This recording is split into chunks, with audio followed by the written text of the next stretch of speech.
Malaysia mengatakan begini, SDM, sumber daya manusia Indonesia, kualitasnya katanya menurun. Karena apa? Secara data mereka menyebutkan tahun 60, tahun 70 sampai awal 80, Malaysia itu masih import mendatangkan tenaga pengajar, tenaga guru dari Indonesia. Tapi tahun 90-an, tahun 2000-an yang didatangkan asisten rumah tangga. Mereka mengatakan berkesimpulan bahwa SDM kualitasnya di Indonesia ini menurun.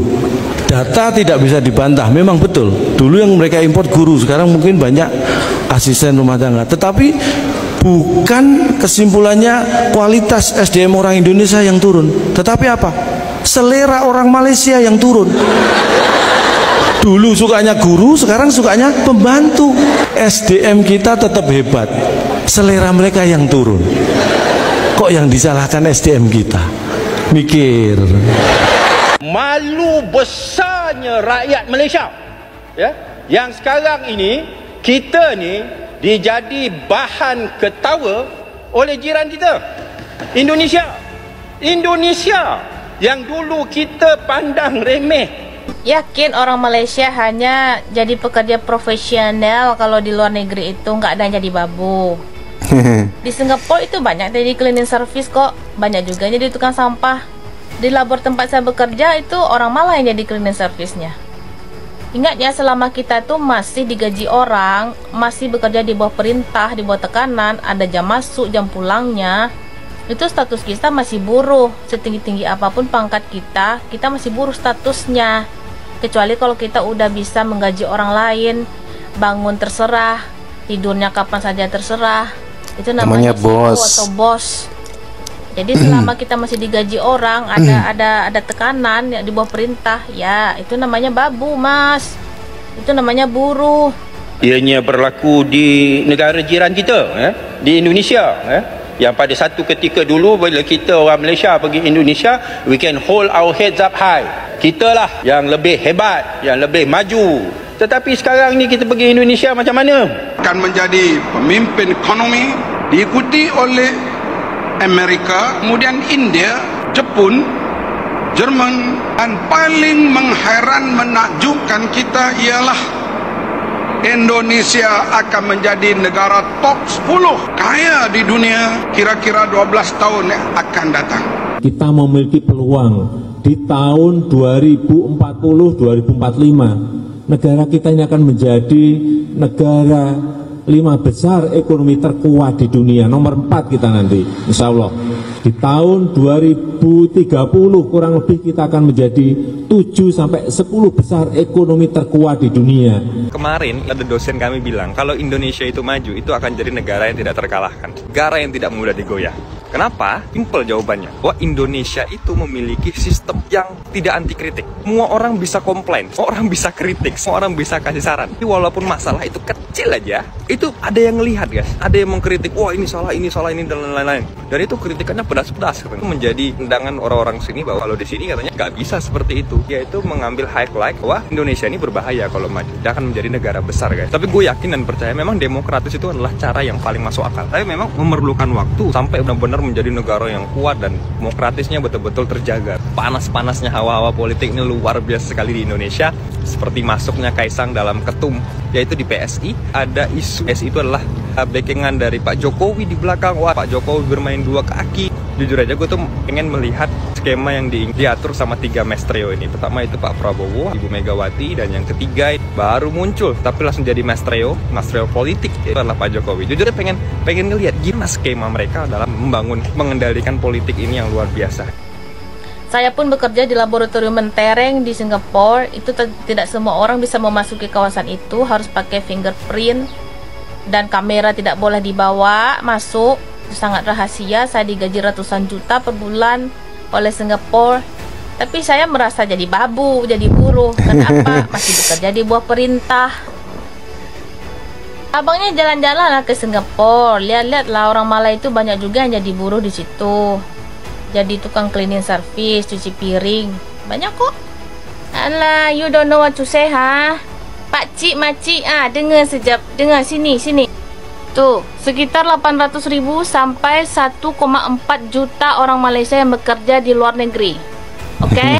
Nah, menurut Tuan Lee tahun 2021 Malaysia itu 24,7%. Hanya 24,7% yang mengirim tenaga kerja profesional, sementara 62% dan 13% lainnya itu bekerja di semi profesional dan tidak profesional sama sekali.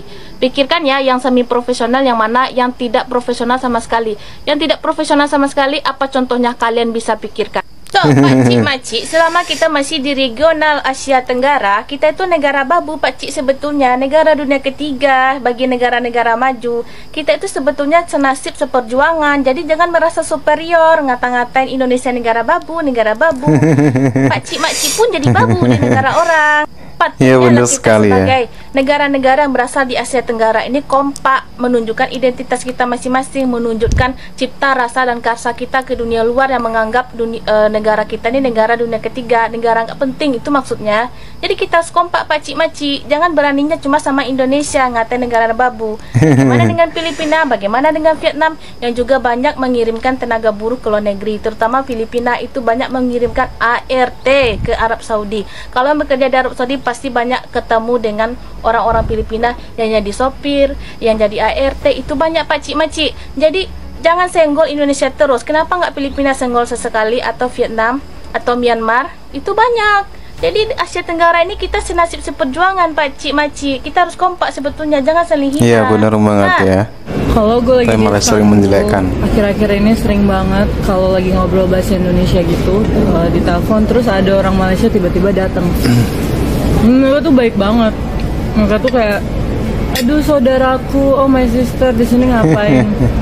Sedangkan dulu pas gue ke Kuala Lumpur, BTW gue ke Malaysia tuh 3 kali ya seumur hidup, dan selalu dapat pengalaman yang kurang mengenakan. Walaupun gak semua orang Malaysia gini, tapi mereka itu sama orang Indonesia kalau kita nggak punya uang menganggap remeh gitu. Oh, orang Indon kayak gitu. Tapi orangnya gampang remehin ya. Berasa saudara. Ya gitu deh. Arah betul kita dengan pendatang asing tanpa izin. Habis geng Bangla dan Nepal kena hina tanpa belas kasihan. Tapi hari ni orang Malaysia pula bawa DNA parti tau. Orang kita dah jadi parti di Australia dan Korea Selatan, semata-mata nak jadi pemetik strawberry dan bersihkan kebun orang putih. Mereka turunkan darjat mereka serendah-rendahnya. Disebabkan mereka juga kini bukan lagi mudah untuk rakyat Malaysia mendapatkan visa untuk melancong ke Australia. Adakah orang Malaysia kini sudah setaraf Nepal dan Bangladesh? Atau mungkin kerajaan Malaysia sudah boleh merangka gerak kerja untuk menjadikan rakyat Malaysia sebagai buruh sah di luar negara, dalam masa yang sama boleh naikkan pendapatan negara? Mengapa tidak? Hari ini kita berada di KLIA 1. Kita telah berjaya menyelamatkan 11 mangsa perdagangan manusia yang telah diselamatkan oleh Encik Azirul Syafiq, 11 orang. Tapi hari ini kita bawa pulang 3 orang, dan ada daripada sebahagian daripadanya masih di Laos dalam pengurusan dokumentasi, dan ada lagi daripada yang berada sedang di Bangkok untuk bawa pengurusan balik. Tetapi situasi yang berada sekarang ini, situasi masih lagi berada dalam keadaan serius.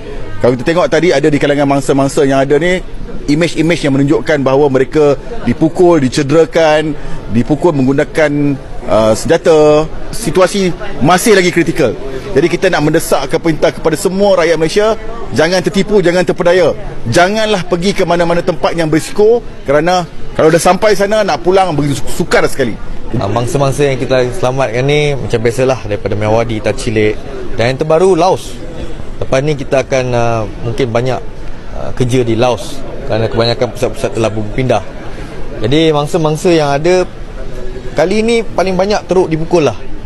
Saya biasa banyak kali bantu mereka keluar, tetapi inilah yang paling saya tengok yang paling teruk kena pukul. Dan dalam 11 orang ni 9 kena pukul sebenarnya. Dan kerap kebelakangan ni perempuan banyak, umur 20-an, 20 hingga 25 tahun.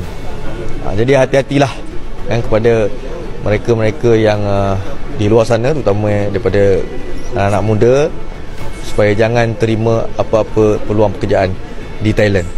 Thailand ni selamat. Thailand ni antara negara yang boleh dikatakan tidak ada masalah, kerana Thailand pun tidak ada pusat sindiket. Tetapi Thailand ni jadi kambing hitam. Ya, kenapa? Kerana Thailand ni sepadan dengan Laos, Cambodia dan Myanmar. Jadi mereka kalau nak offer kerja, takkan mereka kata datanglah ke Myanmar, takkanlah mereka kata datanglah ke Cambodia. Dan tentulah tidak ada siapa yang nak kerja. Jadi mereka akan menawarkan tawaran kerja di Thailand. Jadi ingat, tak ada peluang pekerjaan di Thailand sebenarnya. Thailand datang cari kerja di sini. Jadi kalau kata ada dapat mana-mana peluang berkait dengan Thailand, itu adalah permulaan kamu untuk terjebak dengan sedikit pemenangan musuh. Terima kasih.